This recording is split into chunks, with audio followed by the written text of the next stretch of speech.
Good morning everyone. তো সবাই কেমন আছেন কমেন্ট করে জানাবেন। তো অবশেষে আমাদের সেই দিনটা চলে এসছে ডায়মন্ড হারবার ফিরে যাওয়ার। তো পুজো তো পুরো কাটানো আমার হয়েই গেছে। যেহেতু দুর্গাপুজোর আগে আমি এসেছি, তো দুর্গাপুজো, লক্ষ্মী পুজো, কালী পুজো, জগদ্ধাত্রী পুজো সব কাটিয়ে এইবার আমরা ফিরছি ডায়মন্ড হারবারে। তো এর মাঝে আপনাদের দাদাভাই এসে কয়েকদিন ঘুরে গেছিলো, মানে ডায়মন্ড হারবার থেকে। তো তারপর আবারও কিন্তু বাড়িতে চলে গেছিলো। তো এইবার আমরা সবাই মিলে একবারে চলে যাচ্ছি ডায়মন্ড হারবার। তো এই যে আমরা পৌঁছে গেছি শিয়ালদা স্টেশনে, আর এবারে এখান থেকে ট্রেন ধরে সোজা যেতে হবে ডায়মন্ড হারবার। তো এখানে মানে অনেকটা রাস্তা জার্নি করে আসা হয়েছে, তো একটু খিদেও পেয়ে গেছে, তাই শিনু নিয়ে নিয়েছে একটা হটডগ আর আমি নিয়ে নিয়েছি এক প্লেট ঘুগনি। তো ঘুগনিটা একদম ঠান্ডা হয়ে গেছিলো, একটুও খেতে ভালো লাগেনি। তো সোজা কিন্তু তারপর চলে এসেছি ডায়মন্ড হারবারে, মানে আমাদের ঘরে। তো এখানে দেখুন, এই জায়গাগুলো অনেক দিন হয়ে গেল মিস করছিলাম। এই ফাঁকা মাঠ, মানে সব জায়গা কিন্তু খুব সুন্দর পরিষ্কার করেছে, আর ঘাসগুলোও কেটেছে। তো ঘরে এসে সবার প্রথম কাজ ছিল এই যে আমার মাছেদের খাবার দেওয়া। কারণ অনেক দিন হয়ে গেছে এদের তো আমরা খেতে দিইনি ঠিক মতন, মানে কারা দিয়েছে, তেনারা ঠিক মতো দিয়েছে কিনা তার তো ঠিক নেই, তাই এসে কিন্তু খেতে দিয়েছি। আর ওরা কিন্তু দেখুন আমাদের দেখেই মনে হচ্ছে খুব খুশি হয়েছে। তো খাবার খুব একটা খাচ্ছে না, কারণ কিছুক্ষণ আগেই মানে যেনাকে খাবার দেওয়ার কথা বলা হয়েছিল তিনি খাবার দিয়ে গেছেন, সেজন্য ওদের খুব একটা খিদে পায়নি। তো তারপর চলে গেছি সোজা রান্নাঘরে, কারণ অনেকটা সময় না খেয়ে আছি, সেই সকালে একটুখানি খেয়ে বেরিয়েছি। তো রাস্তায় একটু টিফিন করেছিলাম, কিন্তু এখন তো ভাতের খিদে পেয়ে গেছে, তাই এখানে ঝটপট করে একটু মাছের ঝোল বসিয়ে দিয়েছি। মানে আলু পটল দিয়ে মাছের ঝোল করে নিয়েছি, আর তেমন কিছুই করা হয়নি, একটু সিদ্ধ দিয়েছিলাম আর এটা দিয়ে খেয়ে নিয়েছি। তো মানে বাড়িতে এসেই কিন্তু শিনু চলে গেছিলো প্রাইভেটে। যেহেতু আমরা বিকাল বিকাল নাগাদ এসেছি, আর ওর মানে প্রাইভেট ছিল ওই 5:30 থেকে, তাই ও কিন্তু এসেই প্রাইভেটে চলে গেছিলো। আর এই যে এখন সবই প্রাইভেট থেকে বাড়িতে এসছে। আর এখানে মানে আসার সময় না শিয়ালদা স্টেশন থেকে এই যে এই আতা ফলটা আনা হয়েছিল। তো শিনু বেশ অনেক দিন ধরেই বায়না করছিল, কার্টুনে দেখে দেখে না ওর এইটা খেতে ইচ্ছা করছিল, তাই স্টেশনে পেয়েছি তাই নিয়ে এসেছিলো। তো সেইটাই মানে মানে যে যার কাছ থেকে আনা হয়েছিল তিনি বলেছিলেন যে একদিন কোনো গরম জায়গায় রেখে দিতে। তাই আমরা ভাবলাম যে ছোটোবেলায় তো দেখেছি মানে চালের ডিব্বের ভিতর কিছু রেখে দিলে না সেটা খুব তাড়াতাড়ি পেকে যেত, তাই ওটাই মানে চালের ডিব্বার ভিতর রেখে দেওয়া হলো, দেখা যাক কী হয়। তো তারপর সজ্জা কিন্তু এটা পরের দিনকার ভ্লগ, সেদিন আর কোনো কিছুই তো ভিডিও করা হয়নি, আর ভিডিওটা খুবই ছোট হয়ে গেছিলো, তাই ভাবলাম যে দুদিনের একসঙ্গে জড়িয়ে দিই। তো সেই জন্য এটা দেখুন পরের দিন। তো চালের ড্রাম থেকে এই যে আটাটা বের করেছি, আর এটা কিন্তু একদম পেকে নরম হয়ে গেছে। মানে দেখে নিশ্চয়ই আপনারা বুঝতে পারছেন যে একদম কিন্তু নরম হয়ে গেছে। তা শিনুকে বললাম বাবা এটা ভাঙো, তা বলছে না মা, বাবা আসুক তারপর ভাঙবো। তো মানে আপনাদের দাদাভাই সকালে জিমে গেছিলো, তো জিম থেকে যে চলে এসছে, এসেই কিন্তু এই যে আটাটা ছাড়িয়ে নিচ্ছে। আর এই ফলটা না এর আগে আমরা খাইনি, কারণ আমাদের না খেতে খুব একটা ভালো লাগে না। আর একটা ফল হয় নোনা ফল, যেটা মানে নর্মালি গ্রামের দিকতে গাছে হয়, তো সেইটা খেয়েছি, সেটা একদমই খেতে ভালো লাগেনি। তো সেই জন্য এটাও কিন্তু আমাদের খুব একটা পছন্দ না। এমনিতে খেতে বেশ ভালো, কিন্তু আমার কাছে তো একদমই ভালো লাগে না। তো কেমন একটা দানা দানা মতন লাগে, সেই জন্য একটুও ভালো লাগে না। তো শিনুর আবদারে আনা হয়েছিল, কিন্তু ওর খেয়েও ভালো লাগেনি। তো এরপর মানে ও আর কোনো দিন বায়না করবে না সেটা কিন্তু ও বলে দিয়েছে। আমি বলে দিয়েছি তুমি কিন্তু পুরোটা খেয়ে শেষ করবে, নইলে কিন্তু তুমি মার খাবে। তারপর কিন্তু ও মানে কান্নাকাটি করছিল যে না ও আর খাবে না, আর কখনো কিন্তু বায়নাও করবে না। তো শিনুর মোটামুটি সব বায়নাই আমরা একটু রাখার চেষ্টা করি, তো সেটাই সেই জন্যই আনা হয়েছিল। তো তারপরে যে চলে এসেছি সোজা সকালের ব্রেকফাস্ট বানাতে। তো আজকে সকালে না একটু পাস্তা বানাবো। তো এই পাস্তাটা অনেক দিন ধরেই ঘরে রয়েছে, যেহেতু আমরা বাড়িতে গিয়েছিলাম, তো সেই জন্যই মানে ভাবলাম যে পাস্তাটা বানিয়ে নিয়ে আনলে পোকা হয়ে যাবে।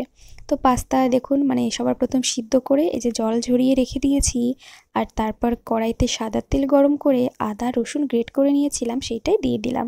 তো কড়াইতে ওই পাশে অনেকটা জায়গা ছিল, তাই ভাবলাম ওদিকে পেঁয়াজটাও দিয়ে দিই, মানে একসঙ্গে দুটোই ভাজা ভাজা হয়ে যাবে। তো আদা রসুনটা একটুখানি নেড়ে চেড়ে তারপর কিন্তু পেঁয়াজের সঙ্গে মিশিয়ে দিয়েছি, কারণ আদা রসুন খুব একটা তো ভাজার প্রয়োজন হয় না। তো এইবারে পেঁয়াজের সঙ্গে ভাজা হলেই হয়ে যাবে। তো এবার আদা রসুন আর পেঁয়াজটাকে বেশ কিছুটা সময় ধরে একটু ভেজে নেব। তো দেখুন এখানে কিন্তু বেশ কিছুটা সময় ধরে ভেজে নিয়েছি। তো এইবার দিয়ে দিলাম একটুখানি টমেটো কুচি, ওই অর্ধেকটা মতন দিয়েছি, একটা বড় টমেটোর অর্ধেকটা দিয়ে দিয়েছি। তো লবণ দিয়ে এবারে টমেটোটাকেও একটু নেড়ে চেড়ে নরম করে নেব। মানে লবণ দিলে না টমেটো কিন্তু বেশ তাড়াতাড়ি করে গলে যায়। তো দেখুন এখানে সমস্ত কিছু মোটামুটি সিদ্ধ হয়ে গেছে। তো সরি, সিদ্ধ না, ভাজা হয়ে গেছে। তো তারপর একটুখানি জল দিয়ে দিলাম, আর এবারে দিয়ে দিচ্ছি ওই জিরে গুঁড়ো একটুখানি, ধনে গুঁড়ো দিয়ে দিলাম, একটু শুকনো লঙ্কার গুঁড়ো, হলুদ গুঁড়ো, এইসব দিয়েই একটুখানি মানে মশলাটাকে কষিয়ে নেব। যেহেতু গুঁড়ো মশলা দিচ্ছিলাম সেই জন্যই কিন্তু জল দিয়েছি। তো এবারে কিছুটা সময় ধরে এই মশলাটাকে কষিয়ে নেব, যাতে করে মানে সমস্ত মশলার একটা সুন্দর ফ্লেভার আসে। তো দেখুন মশলাটা কষানো হয়ে যেতে এবারে আমি দিয়ে দিয়েছি এখানে সয়া সস আর চিলি সস একসঙ্গে মিশিয়ে তারপর দিয়ে দিয়েছি, সেই জন্য একটু ওরকম লাগছে দেখতে। আর একই সঙ্গে একটুখানি গোলমরিচ গুঁড়োও দিয়ে দিলাম। আর এখানে হয়তো আপনারা দেখেছেন আমি কাঁচা লঙ্কা দিইনি, কারণ কাঁচা লঙ্কা দিলে না শিনু আবার খাওয়ার সময় মুখে পড়লে চিৎকার করবে, সেই জন্য আর দেওয়া হয়নি কাঁচা লঙ্কা। তো এবার এই মশলাটাকে বেশ কিছুটা সময় ধরে কষিয়ে নিয়ে এবারে যে দিয়ে দিচ্ছি সিদ্ধ করে রাখা পাস্তা। তো পাস্তাটা দিয়ে এবার উল্টে পাল্টে বেশ সুন্দর করে কিন্তু মিশিয়ে নিতে হবে। আর তেমন কোনো কাজ নেই, আর তেমন কোনো কিছু দেওয়ারও নেই, শুধু এবারে মিশিয়ে কিছুটা সময় কিন্তু একটু ভাজা ভাজা করে নিতে হবে। তো পাস্তাটা না একটু ভাজা ভাজা করে নিলেই এর টেস্ট অন্যরকম হয়ে যায়।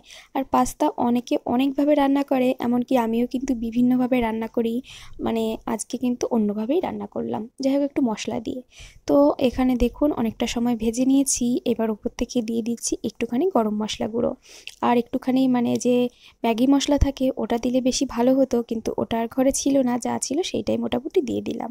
তো এখানে আমার পাস্তা কিন্তু একদম কমপ্লিট হয়ে গেছে। তো এবার শুধু গরম গরম পরিবেশন করার পালা। তো এই পুরো পাস্তা রান্নায় হয়তো আপনারা একটা জিনিস দেখেছেন যে এখানে আমি ডিম দিইনি, কারণ ডিম দিতে না ভুলে গিয়েছিলাম, পরে খাওয়ার সময় দেখি যে ওখানে কোনো ডিম দিইনি।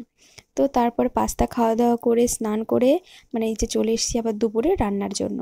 তো দুপুরে রান্না করব এই যে তেলাপিয়া মাছ ভাপা। তো তেলাপিয়া মাছটা না ভীষণ বড় ছিল, এটা তেলাপিয়া না লাইলন টিকা যেটাই হোক না কেন একদম টাটকা পুরো জ্যান্ত ছিল, আর মানে অনেকটা বড় বড় ছিল। তো পিস করলে হয়ে যেত, কিন্তু তবুও করা হলো না, আপনাদের দাদাভাই বললো থাক গোটা গোটাই রান্না হলে বেশ ভালো লাগবে।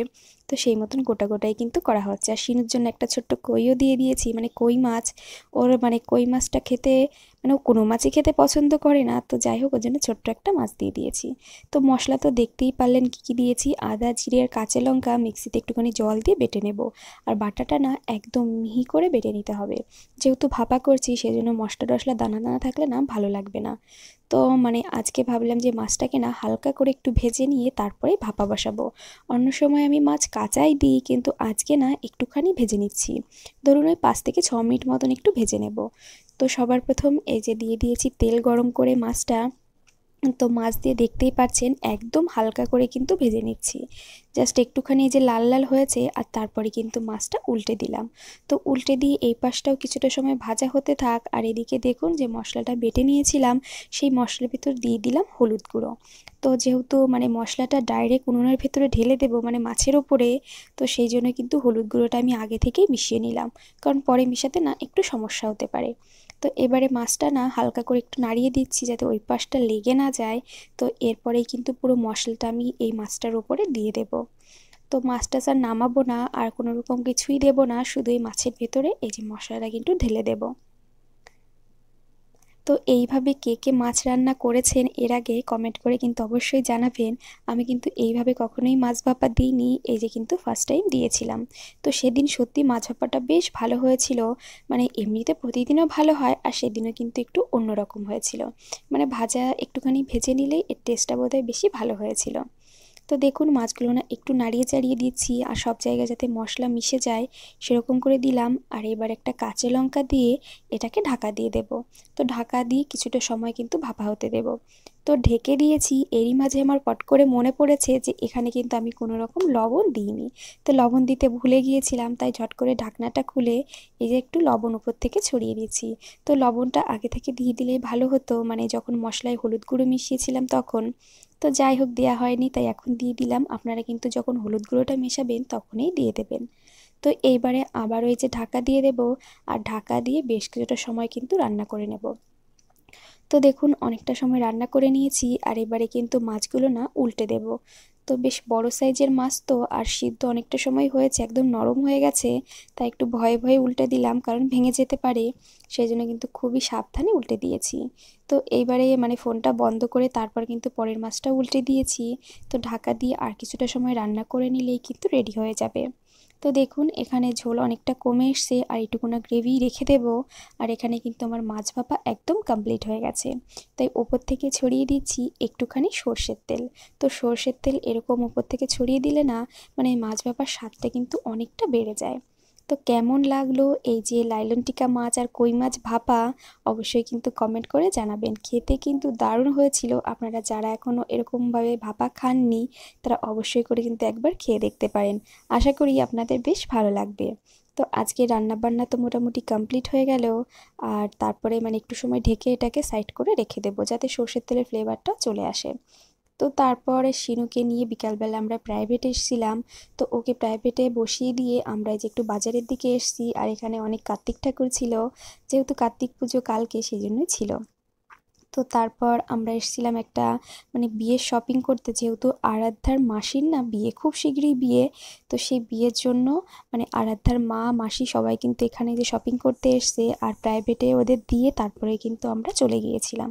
তো এই যে জুতোর দোকানে এসছি, কারণ মানে যে বোনের বিয়ে তার জন্য জুতো কিনা হবে, সেজন্য কিন্তু ওর জন্য বিভিন্ন সাইজের জুতো দেখা হচ্ছিল। তো এখান থেকে ওর কোনো জুতোই মোটামুটি পছন্দ হয়নি, আমার এটা একটু পছন্দ হয়েছিল। তো যাই হোক এটা বোনের পায়ে হচ্ছিল না। তো তার জন্য আমরা মানে অন্যান্য আরও অনেক দোকান ঘুরেছি, আর এই বোনের বিয়েতে কিন্তু আমরাও যাব। তো আপনাদের তখন কিন্তু দেখাবো। তো তারপরে যে চলে এসেছি শ্রীহরিতে, আর এখান থেকে না ও একটা চোকার নেবে, আর এই চোকারটা কিন্তু নিয়েছিল। তো চোকারটা কেমন হয়েছে অবশ্যই কমেন্ট করে জানাবেন। মানে এত সুন্দর সুন্দর কালেকশন ছিল শ্রীহরিতে, কি আর বলবো। মানে ওই চোকারটা তো একদম মনে হচ্ছিল যে একদম গোল্ডের। আর এখানে কিন্তু আর অনেক ধরনের মানে জিনিস ছিল, আর সবগুলোর প্রাইসটা যদিও একটু বেশি, কিন্তু এমনিতে খুবই সুন্দর ছিল। তো অনেকটা সময় মার্কেটিং করেছি, ধরুন প্রায় 2 ঘন্টা মতন। আর তারপরে এই যে শিনুকে নিয়ে আমরা সোজা চলে এসেছি বাড়িতে।